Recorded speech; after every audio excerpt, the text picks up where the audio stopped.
Welcome to education jet channel में आपका स्वागत है। तो हमारा पहला क्वेश्चन है, भारतीय गणतंत्र की 26 जनवरी 1950 को संवैधानिक वस्तुस्थिति क्या थी जब संविधान लागू किया गया था। हमारे पास चार ऑप्शन है, ध्यान से आप लोग केयरफुली देखें और इसका आंसर आप लोग अपने मन में रखें और इसे कमेंट भी कर सकते हैं।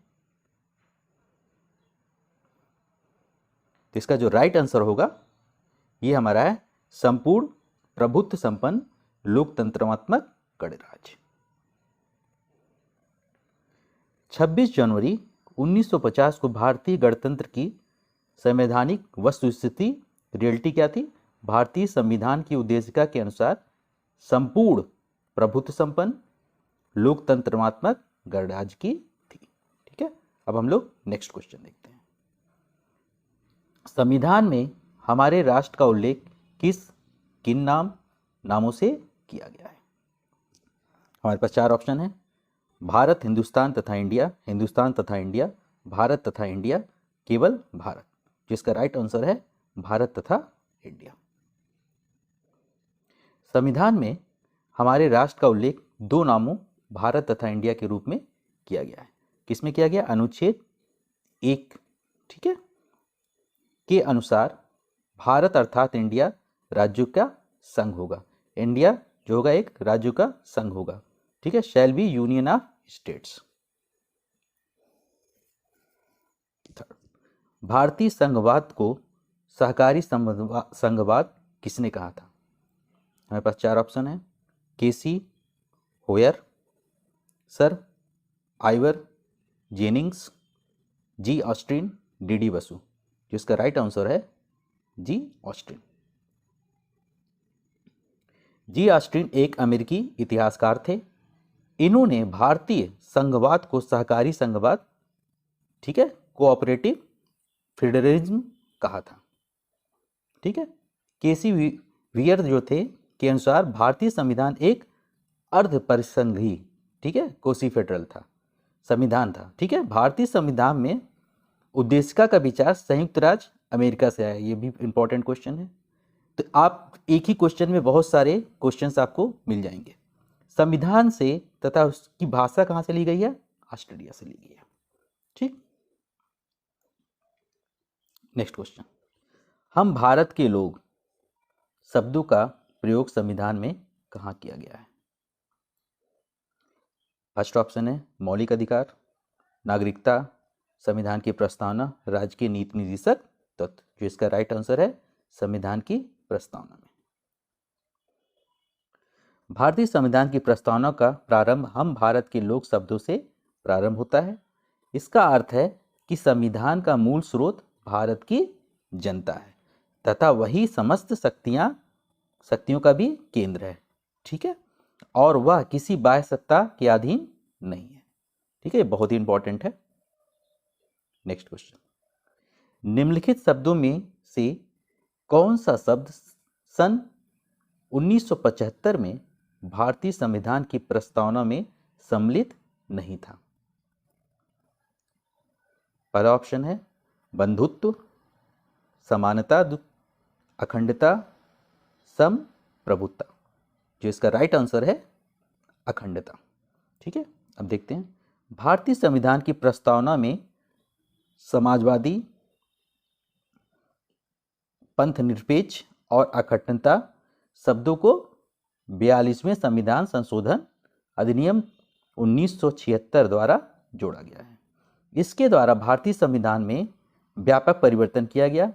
इस संशोधन से 2 नए अध्याय 4 का और 14 का और 9 नए अनुच्छेदों को जोड़ा गया तथा 52 अनुच्छेदों में संशोधन किया गया था। यह भी बहुत इंपॉर्टेंट है। ठीक है, नेक्स्ट, सभी व्यक्ति पूर्णतया और समान रूप से मानव है, यह सिद्धांत जाना जाता है। अंतःक्रियावाद, समाजवाद, सार्वभौमिकता, समष्टिवाद। जिसका राइट आंसर है सार्वभौमिकता। देखते हैं, सभी व्यक्ति पूर्णतया और समान रूप से मानव है। यह सिद्धांत सार्वभौमिकता, ठीक है, के नाम से जाना जाता है। इसके अनुसार सभी व्यक्तियों को उनके मानव अधिकार समान रूप से बिना किसी भेदभाव के उपलब्ध होने चाहिए। ठीक है, सबको समान रूप से देखना चाहिए। नेक्स्ट, भारत के संदर्भ में निम्न में से कौन पंथ निरपेक्ष शब्द का सही भाव व्यक्त करता है? भारत में अनेक धर्म हैं। धर्मानुपालन व्यक्ति की इच्छा पर निर्भर है। भारत में राज्य का कोई धर्म नहीं है। भारतीयों को धार्मिक स्वतंत्रता प्राप्त है। तो इसका राइट आंसर जो है, भारत में राज्य का कोई धर्म नहीं होता है। पंथ निरपेक्ष, ठीक है, सेकुलर शब्द संविधान की प्रस्तावना में 42वें संविधान संशोधन अधिनियम 1976 द्वारा जोड़ा गया। पंथ निरपेक्ष राष्ट्र से तात्पर्य ऐसे राज्य से है जो किसी धर्म विशेष को राज्य के धर्म के रूप में मान्यता नहीं देता। मतलब मीन्स क्या है कि कहीं पर भी ऐसा जो है धर्म को जो है इंपॉर्टेंस नहीं दिया जाता है, बल्कि वह सभी धर्मों को तटस्थ भाव से समान संरक्षण प्रदान करता है। ठीक, पंथ निरपेक्ष राज्य में धर्म व्यक्तिगत विषय माना जाता है। ठीक है, नेक्स्ट, निम्नलिखित उद्देश्यों में से कौन सा एक भारत के संविधान की उद्देशिका में सन्निहित नहीं है?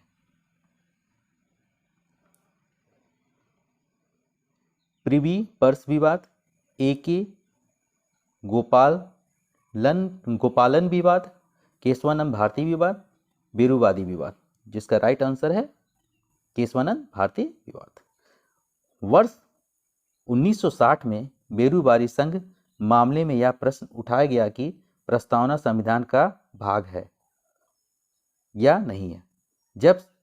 तब सर्वोच्च न्यायालय ने निर्णय दिया कि प्रस्तावना संविधान का अंग नहीं है।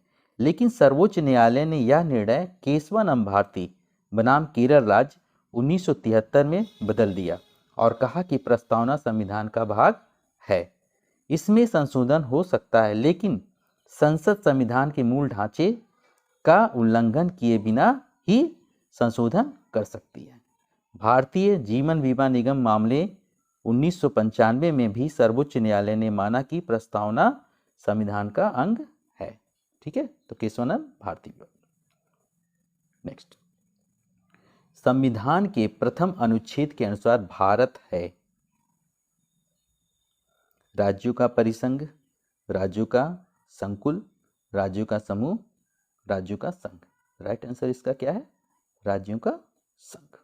नेक्स्ट क्वेश्चन, नेक्स्ट देखते हैं। भारतीय संविधान के भाग 1 के अंतर्गत अनुच्छेद 1 से 4 तक संघ और उसके राज्य क्षेत्र यूनियन एंड इट्स टेरिटरी का उल्लेख किया गया है। अनुच्छेद 1 के अनुसार भारत अर्थात इंडिया राज्यों का क्या है? संघ है, यूनियन ऑफ स्टेट्स है। भारत के राज्य क्षेत्र में राज्यों के राज्य क्षेत्र, संघ राज्य क्षेत्र और ऐसे अन्य राज्य क्षेत्र जो अर्जित किए जाएं सम्मिलित होंगे। ठीक है, जो जीत के, जैसे किसी पे अगर जीतते हैं तो उसको भी उसमें शामिल करेंगे। नेक्स्ट, भारत की देशी रियासतों के विलय में किन 2 व्यक्तियों ने महत्वपूर्ण भूमिका निभाई थी?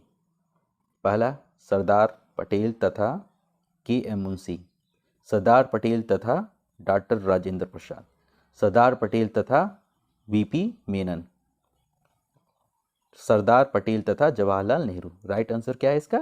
सरदार पटेल तथा वी.पी. मेनन। स्वतंत्रता के पश्चात, बहुत इंपॉर्टेंट है ये, आप लोग ध्यान से देखें। स्वतंत्रता के पश्चात लगभग 562 देशी रियासतों में 559 रियासतों का भारत में विलय हो गया था और अन्य 3 जो रियासतें हैं उसमें हैदराबाद को पोलो ऑपरेशन, जूनागढ़ को जनमत संग्रह तथा जम्मू और कश्मीर को विलय अधिपत्र के माध्यम से भारत में शामिल किया गया था। देशी रियासतों का भारत में विलय की महत्वपूर्ण भूमिका के कारण पटेल को लौह पुरुष कहा जाता है तथा इन्हें भारत का बिस्मार्क भी कहा जाता है। इस कार्य में पटेल को वीपी मेनन का सहयोग प्राप्त हुआ था। तो बहुत इंपॉर्टेंट है, ठीक है। नेक्स्ट, भारत में संघ राज्यों का प्रशासन किसके द्वारा किया जाता है? प्रशासन द्वारा, गृह मंत्री द्वारा, राष्ट्रपति द्वारा, उपराज्यपाल द्वारा। राइट आंसर है इसका राष्ट्रपति द्वारा। संविधान के अनुच्छेद 239(1) के अनुसार संसद विधि द्वारा संघ राज्य क्षेत्रों के प्रशासन की व्यवस्था कर सकती है। इसके अधीन संघ राज्य क्षेत्रों का प्रशासन राष्ट्रपति स्वयं द्वारा नियुक्त प्रशासक के माध्यम से करेगा, ठीक है। नेक्स्ट, वर्ष 1948 में सरकार द्वारा भाषाई आधार पर राज्यों के पुनर्गठन के विषय में परीक्षण हेतु नियुक्त प्रथम भाषाई प्रांत आयोग के अध्यक्ष कौन थे? न्यायाधीश वाचु, MC महाजन, SK धर, इसमें से कोई नहीं। राइट आंसर क्या होगा इसका? SK धर। स्वतंत्रता के पश्चात वर्ष 1947 में देशी रियासतों का एकीकरण अस्थायी व्यवस्था के आधार पर किया गया था तथा देश के विभिन्न भागों में विशेष रूप से दक्षिण भारत में मांग उठने लगी कि राज्यों का पुनर्गठन भाषा के आधार पर होना चाहिए। जून 1948 में सरकार ने SK धर की अध्यक्षता में भाषाई प्रांत आयोग की नियुक्ति की। आयोग ने सिफारिश की कि राज्यों का पुनर्गठन भाषा के आधार पर प्रशासनिक सुविधा के अनुसार किया जाना चाहिए। इससे अत्यधिक असंतोष फैल गया। परिणाम स्वरूप दिसंबर 1948 में एक अन्य भाषाई प्रांत समिति का गठन किया गया। इसके सदस्य कौन थे? जवाहरलाल नेहरू, सरदार वल्लभ भाई पटेल, ठीक है, पट्टाभी सीतारमैया थे, जिसे JVP समिति के नाम से भी जाना जाता है। नेक्स्ट, राज्य पुनर्गठन आयोग ने 1 नवंबर 1956 को कितने राज्यों तथा कितने संघ राज्यों का गठन किया? 17 राज्य, 8 संघ राज्य, 14 राज्य, 8 संघ राज्य, 14 राज्य, 6 संघ राज्य, 17 राज्य, 6 संघ राज्य। जो इसका राइट आंसर होगा 14 राज्य, 6 संघ राज्य, 14 राज्य, 6 संघ राज्य, ठीक है। स्वतंत्रता के पश्चात नए राज्यों के गठन के लिए 1953 ईस्वी में फजल अली की अध्यक्षता में एक राज्य पुनर्गठन आयोग का गठन हुआ। इस आयोग के 2 अन्य सदस्य KM पडिक्कर और HN कुंजरू थे। आयोग ने अपनी रिपोर्ट वर्ष 1955 में प्रस्तुत की और राज्य पुनर्गठन के लिए 4 आधार बताए: भाषाई व सांस्कृतिक एकरूपता, देश की एकता एवं अखंडता, वित्तीय और प्रशासनिक एकरूपता, कल्याणकारी योजनाओं का क्रियान्वयन आयोग की अनुशंसाओं के आधार पर। 7वें संविधान संशोधन अधिनियम 1956 के द्वारा राज्य पुनर्गठन की योजनाओं को क्रियान्वित किया गया। परिणाम स्वरूप 1 नवंबर 1956 को 14 राज्यों और 6 केंद्र शासित प्रदेशों का गठन किया गया। नए राज्य के गठन की शक्ति किसमें निहित है? राष्ट्रपति में, राज्य पुनर्गठन आयोग में, संसद में, मंत्रिपरिषद में। राइट आंसर है संसद में। संविधान के अनुच्छेद 3 के अनुसार संसद को यह शक्ति प्रदान है कि वह राज्य के निर्माण तथा वर्तमान राज्य क्षेत्र की सीमाओं या नामों का परिवर्तन कर सकता है। कौन करेगा? संसद करेगा। नेक्स्ट, किस संविधान संशोधन द्वारा दिल्ली को राष्ट्रीय राजधानी क्षेत्र का दर्जा प्रदान किया गया? है पर हैं 4 ऑप्शन, तो इसका राइट आंसर होगा 69वां। ठीक है, 69वें संविधान 69वें संविधान संशोधन अधिनियम 1991 के तहत संविधान में अनुच्छेद 239 काका एवं अनुच्छेद 239 काखा को जोड़ा गया, जिसके द्वारा देश की राजधानी दिल्ली को संघ राज क्षेत्र की श्रेणी में कायम रखने हुए विधानसभा और मंत्रिपरिषद, ठीक है, का उपबंध किया गया। नेक्स्ट, छत्तीसगढ़ राज्य की स्थापना कब हुई? जो इसका राइट आंसर होगा 1 नवंबर 2000।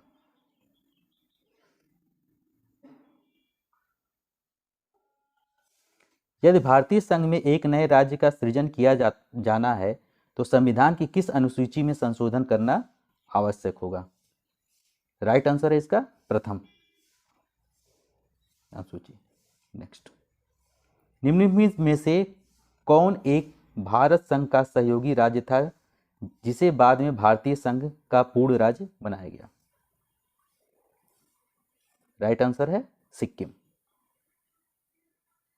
वर्ष 1947 में भारत द्वारा सिक्किम को संरक्षित राज्य का दर्जा दिया गया। सिक्किम के विदेशी राजनीतिक संचार संबंधी विषय भारत सरकार को सौंप दिए गए। 35वें संविधान संशोधन अधिनियम 1974 के द्वारा सिक्किम को संरक्षित राज्य का दर्जा समाप्त करके उसे सहयोगी राज्य के रूप में शामिल किया गया। 36वें संविधान संशोधन अधिनियम 1975 द्वारा सिक्किम को पूर्ण राज्य का दर्जा प्रदान किया गया और भारत के 22वें राज्य के रूप में प्रथम अनुसूची में सम्मिलित हो गया।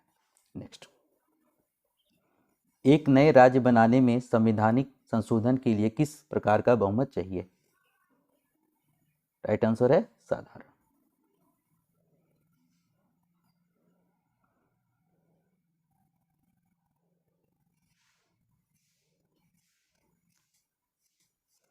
इसे ध्यान से देख लें आप लोग। अनुच्छेद 368 के अंतर्गत संविधान में संशोधन करने वाली विधि नहीं समझी जाएगी। ठीक है, ये सब इसको ध्यान से आप लोग देख लें। अनुच्छेद 368 के अंतर्गत संविधान में संशोधन करना होगा। ठीक है, नेक्स्ट, भारतीय संघ के अंतर्गत किसी राज्य को शामिल करने की शक्ति किसे प्राप्त है? राइट आंसर है संसद। ये किसमें है? अनुच्छेद 2 के अनुसार।